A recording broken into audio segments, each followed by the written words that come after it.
Assalamualaikum warahmatullahi wabarakatuh. Bertemu lagi dengan saya Bu Sanggita. Kita akan melakukan pembahasan buku paket Bahasa Indonesia untuk kelas 7 bab 2 ya. Kita sudah masuk ke bab 2.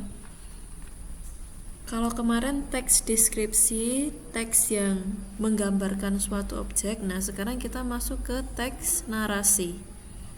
Teks narasi dengan pembahasan mengidentifikasi unsur cerita fantasi. Nah, ini adalah pertemuan ke-10 kelas daring, masih daring ya, kita belum tatap muka. Dengan saya Bu Sanggita. Silakan buka buku paket halaman 43. Nah, bab 2 nih, memahami dan mencipta cerita fantasi. Di sini ada cover buku, sampul buku cerita ya. Contoh, ada Harry Potter, ada Anak Rembulan. Kalau yang ini kalian tidak asing ya. Harry Potter sudah ada filmnya. Sekarang, apa itu teks narasi? Pengertian teks narasi. Teks narasi adalah bacaan atau karangan yang menceritakan atau menjelaskan suatu peristiwa secara detail. Detail itu jelas atau rinci ya, sama. Berdasarkan urutan waktu. Nah, intinya adalah menceritakan, bercerita. Jadi teks narasi ini bercerita tentang sesuatu. Cerita ya. Selanjutnya, narasi. Narasi itu dibagi menjadi dua, teks narasi dibagi dua, fiksi dan non-fiksi. Fiksi tidak benar-benar terjadi atau karangan, jadi fiksi itu hanya hayalan. Kemudian untuk non-fiksi itu benar-benar terjadi, nyata, fakta gitu ya.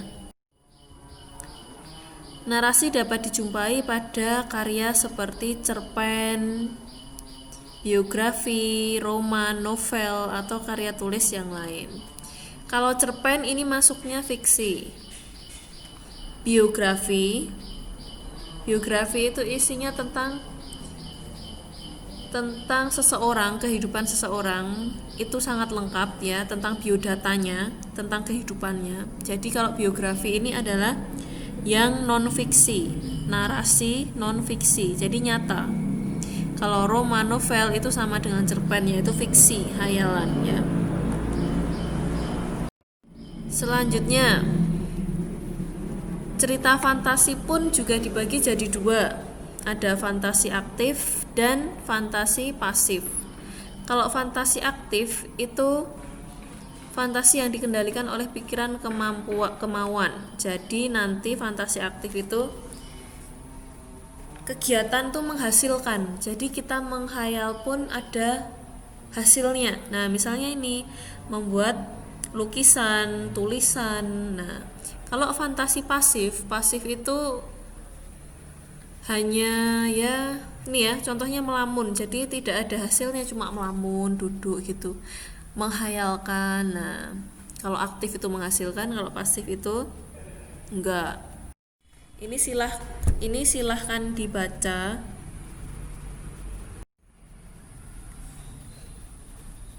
Untuk yang sebelumnya, yang slide sebelum ini silahkan dibaca ya. Yang kekuatan ekor biru nataga itu dibaca. Itu mengisahkan tentang kekuatan suatu pasukan. Kemudian kita masuk ke kotak info. Ciri umum teks narasi. Ada di halaman 50. Ciri umumnya. Narasi merupakan berisi perkembangan peristiwa, ya, bercerita ya. Kalau rangkaian peristiwa itu disebut alur, rangkaian peristiwa itu kejadiannya. Apakah menceritakan masa depan atau masa lalu? Jadi kalau ceritanya tidak menceritakan masa lalu, berarti itu hanya alur maju. Jadi menceritakan cerita biasa aja. dia cerita aja nggak mengenang masa lalu itu namanya alurnya maju. Nah nanti kalau ada menceritakan masa lalu, nah itu berarti alurnya mundur. Rangkaian peristiwa ini digerakkan dengan hukum sebab akibat. Ada pengenalannya juga, pengenalan dari apa yang terjadi, siapa yang terlibat, latarnya ini ya di mana. Kemudian timbulnya pertentangan, konflik. Pertentangan itu konflik, ada suatu masalah di situ. Kemudian ada penyelesaian akhir cerita, ada solusinya. Ini ya rangkaian cerita itu disebut alur. Kemudian tokoh dan watak tokoh merupakan unsur cerita yang mengalami rangkaian peristiwa. Tokoh itu orangnya. Jadi misalnya Painem Paijo, nah itu tokohnya. Kalau watak tokoh itu adalah sifatnya. Jadi sifat dari Painem (2) jujur, tidak sombong. Kemudian watak tokoh Paijo (2) ramah, suka menabung. Nah, itu ya. Narasi memiliki tema. Tema itu pusat pengembangan cerita. Jadi dari awal itu temanya apa? Misalnya tentang kehidupan sehari-hari, terus kejujuran, kemudian ada juga kebersihan di sekolah, itu termasuk tema. Amanat merupakan unsur cerita yang menjadi pesan pengarang. Amanat ini adalah pesan yang disampaikan pengarang kepada pembaca. Ini berkaitan dengan nilai-nilai kehidupan. Nah, yang bisa kita ambil hikmahnya dari cerita yang kita baca. Harus ada amanatnya. Jadi ketika seseorang membaca atau melihat suatu karya, itu nanti dia bisa menyimpulkan, oh berarti ada pembelajaran hidup. Jika ada masalah seperti ini, saya harus melakukan ini agar saya tidak apa.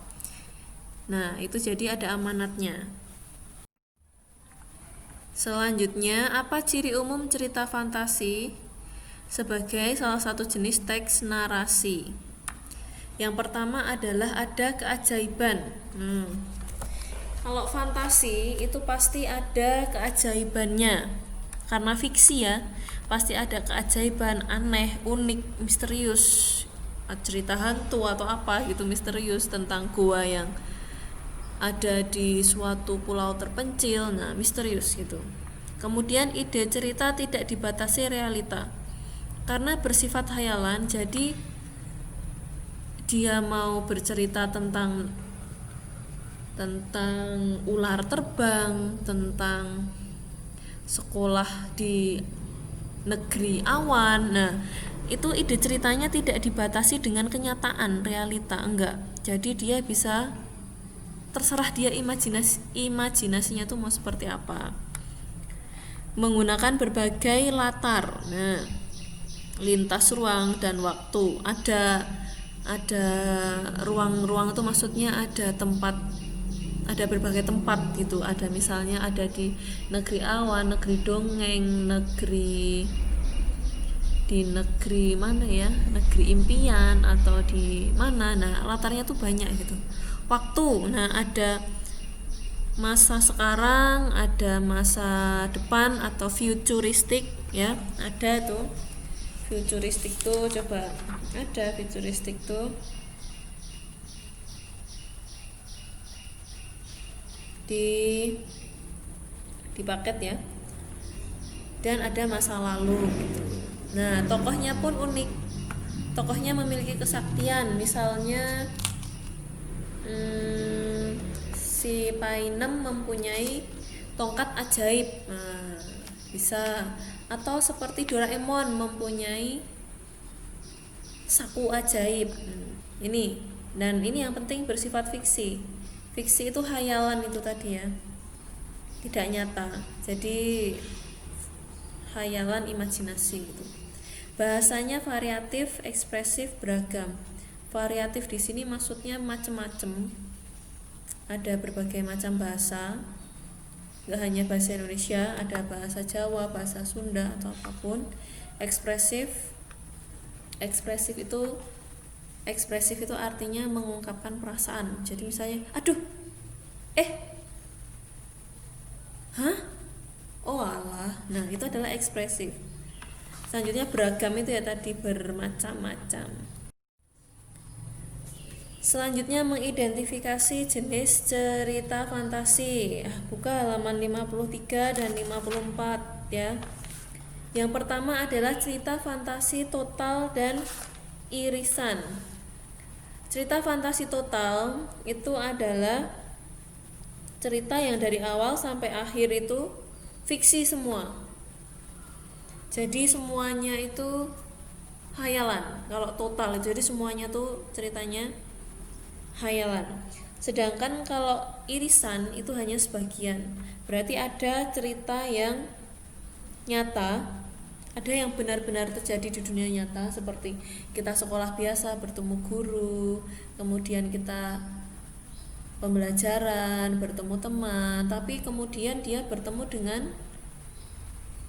dengan pohon yang bisa berbicara. Setelah dia menemukan pohon yang bisa berbicara, dia pun curhat dengan pohon tersebut. Dia ini menjadi orang yang sering pergi ke kebun belakang sekolah sendiri, kemudian itu berarti irisan. Hanya enggak semua bagiannya itu hayal ya, jadi ada bagian yang nyata. Kemudian jenis yang selanjutnya adalah di cerita fantasi sezaman dan lintas waktu. Sezaman di sini maksudnya satu waktu gitu, hanya menceritakan tentang sekarang. Kalau lintas waktu itu berarti dia pergi ke masa depan, pergi ke masa lalu. Nah itu ya lintas waktu, jadi waktunya itu bisa maju mundur. Ada yang mau ditanyakan? Kalau ada yang mau ditanyakan silahkan WA pribadi ke saya ya. Pertemuan selanjutnya kita akan membahas tentang menceritakan kembali isi cerita fantasi yang dibaca atau didengar. Sumbernya yang kita pakai kali ini adalah buku paket Bahasa Indonesia kelas 7 dan internet. Ya, selamat belajar. Kalau masih kurang jelas silahkan diulangi lagi, didengarkan lagi sambil dibuka buku paketnya ya. Terima kasih. Assalamualaikum warahmatullahi wabarakatuh.